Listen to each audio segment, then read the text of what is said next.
Hi hello ನಮಸ್ಕಾರ. ಯಾರೆಲ್ಲ ಈ ವಿಡಿಯೋನ ನೋಡ್ತಾ ಇದ್ದೀರೋ ಅವರೆಲ್ಲರಿಗೂ ನಮಸ್ಕಾರ. ನಾನು ಇವತ್ತಿನ ವಿಡಿಯೋದಲ್ಲಿ ಒಂದು ವಿಶೇಷವಾದ ಕಥೆಯನ್ನು ಹೇಳೋದಕ್ಕೆ ಬಂದಿದ್ದೀನಿ. ನಾನು ಕಳೆದ ವಿಡಿಯೋದಲ್ಲೂ ಕೂಡ ಸುಮಾರು ಕಥೆಗಳನ್ನು ಹೇಳಿದ್ದೀನಿ. ಆ ಕಥೆಗಳೆಲ್ಲ ನೀವು ಕೇಳಿಸ್ಕೊಳ್ಳಿ ಮತ್ತು ಅದರಲ್ಲಿರೋಂಥ ಒಂದಷ್ಟು ಸಂದೇಶಗಳನ್ನು ನೀವು ನಿಮ್ಮ ಜೀವನದಲ್ಲಿ ಅಳವಡಿಸ್ಕೊಳ್ಳಿ ಅಂತ ಹೇಳ್ತಾ ನಾನು ಇವತ್ತಿನ ಈ ವಿಡಿಯೋವನ್ನು ಶುರು ಮಾಡ್ತಾ ಇದ್ದೀನಿ. ಇವತ್ತಿನ ಈ ವಿಡಿಯೋದಲ್ಲಿ ನಾನು ಹೇಳೋಕೆ ಹೊರಟಿರೋ ಕತೆ ಯಾವುದಪ್ಪ ಅಂತಂದರೆ, ಕೆಲವೊಂದು ಸಲ ನಾವು ಪರಿಸ್ಥಿತಿಯನ್ನು ಬದಲಾಯಿಸೋದಕ್ಕೆ ಆಗೋದಿಲ್ಲ. ಅಂಥ ಸಂದರ್ಭದಲ್ಲಿ ನಾವು ಹೇಗೆ ನಮ್ಮ ಮನಸ್ಥಿತಿಯನ್ನು ಬದಲಾಯಿಸ್ಕೋಬೇಕು ಅನ್ನೋದಕ್ಕೆ ಸಂಬಂಧಪಟ್ಟಂಥ ಒಂದು ಕಥೆಯನ್ನು ನಾನು ಹೇಳ್ತೀನಿ. ಈಗ ನೋಡಿ, ನಾವು ಎಷ್ಟೋ ಸಂದರ್ಭದಲ್ಲಿ ಪರಿಸ್ಥಿತಿಯನ್ನು ಆ ಸಂದರ್ಭವನ್ನು ಬದಲಾಯಿಸೋದಕ್ಕೆ ಆಗೋದಿಲ್ಲ. ಅಂಥ ಟೈಮಲ್ಲಿ ನಾವೇ ನಮ್ಮ ಮನಸ್ಥಿತಿಯನ್ನು ಬದಲಾಯಿಸ್ಕೋಬೇಕು. ಹೇಗೆ ಅಂತಂದರೆ, ಈಗ ನೋಡಿ, ನಾವು ಎಷ್ಟೊಂದು ಆಸೆಗಳನ್ನು ಇಟ್ಕೊಂಡಿರ್ತೀವಿ. ನಾವು ಹಾಗಿರಬೇಕು, ಹೀಗಿರಬೇಕು, ಆ ರೀತಿ ಬದುಕಬೇಕು, ಈ ರೀತಿ ಬದುಕಬೇಕು ಅಂತ ಎಲ್ಲ ತುಂಬ ಥರ ಅಂದ್ಕೊಂಡಿರ್ತೀವಿ. ಆದರೆ ನಾವು ಅಂದ್ಕೊಂಡಾಗೆ ಬದುಕೋದಕ್ಕೆ ಆಗೋದಿಲ್ಲ.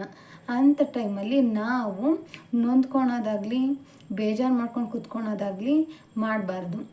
ಆ ಟೈಮಲ್ಲಿ ನಾವು ನಮ್ಮ ಮನಸ್ಥಿತಿಯನ್ನು ಬದಲಾಯಿಸ್ಕೋಬೇಕು.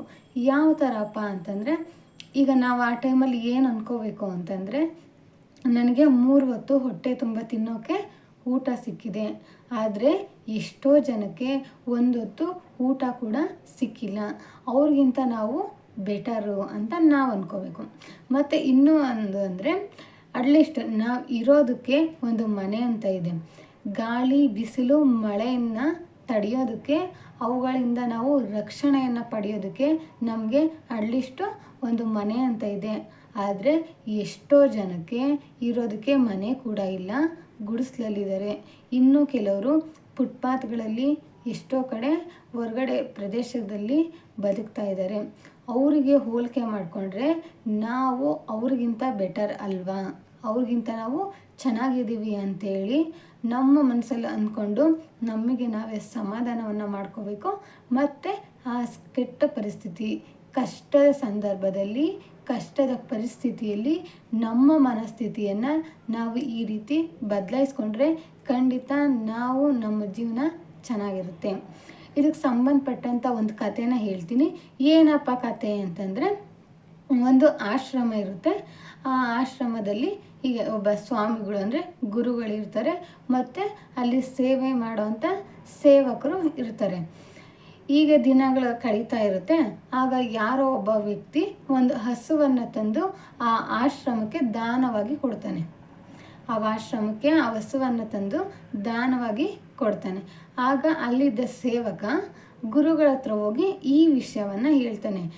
ಸ್ವಾಮಿ, ಇವತ್ತು ಯಾರೋ ಒಬ್ಬರ ದಾನಿಕರು ನಮ್ಮ ಆಶ್ರಮಕ್ಕೆ ಒಂದು ಹಸುವನ್ನು ದಾನವಾಗಿ ಕೊಟ್ಟಿದ್ದಾರೆ ಅಂತೇಳಿ ಹೇಳ್ತಾನೆ. ಆಗ ಗುರುಗಳು, ಆಯಿತು, ಹಸುನ ದಾನವಾಗಿ ಕೊಟ್ಟಿದ್ದಾರಲ್ಲ, ನೀನು ಖುಷಿಪಡು.